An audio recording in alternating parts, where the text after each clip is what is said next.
Boneless what? It's just so No, say it. No, say it. Yeah. Boneless now what? or It's just so much less messy.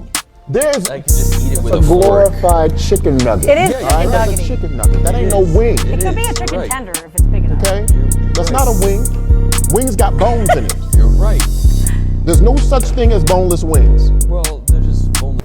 Now to get started, you're going to need a few things like vinegar, potatoes, and salt, and some kind of way of making consistent slices. I got this slicer here from Harbor Freight, and it's not a bad slicer, I tell you. Now, if you choose to use a slicer, go ahead and do a couple of the test runs to see if you like the thickness of your potato chips. This here for me is a little too thick. I'm going to go a little bit smaller. So let's just meter this down a little bit more.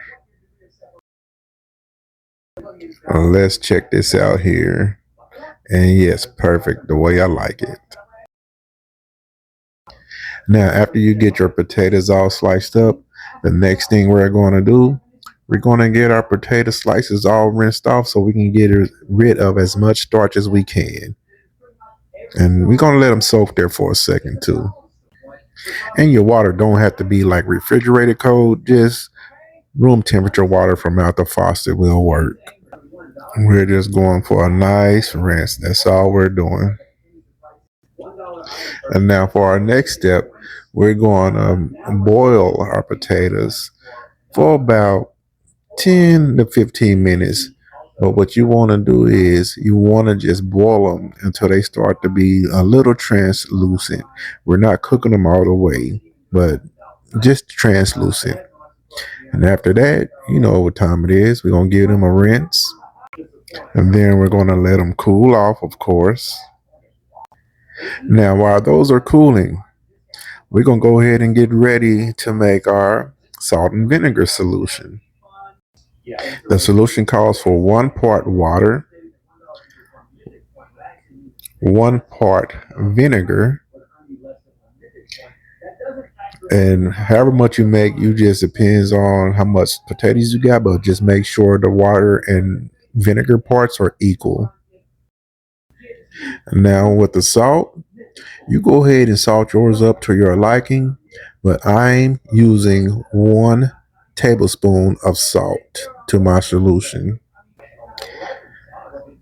Now get everything all mixed up. Make sure your salt has fully dissolved.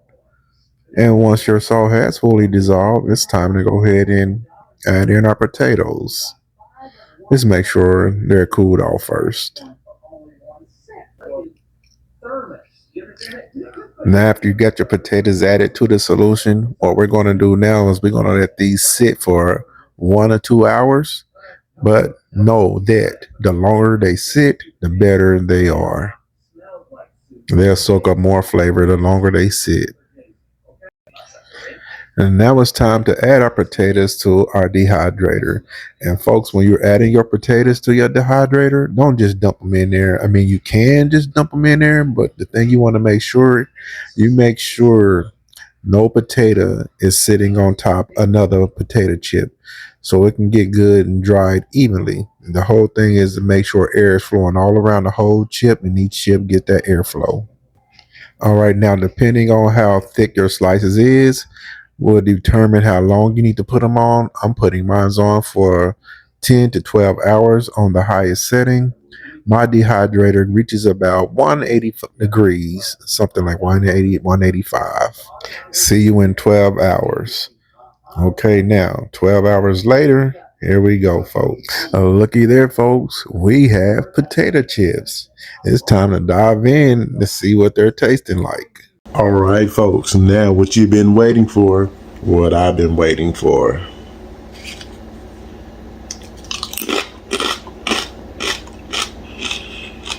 Yeah.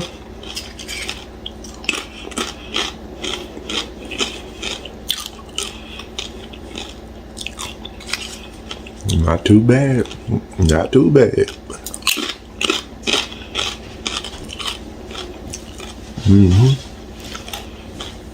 Like, comment, subscribe, and as always, thank you for watching.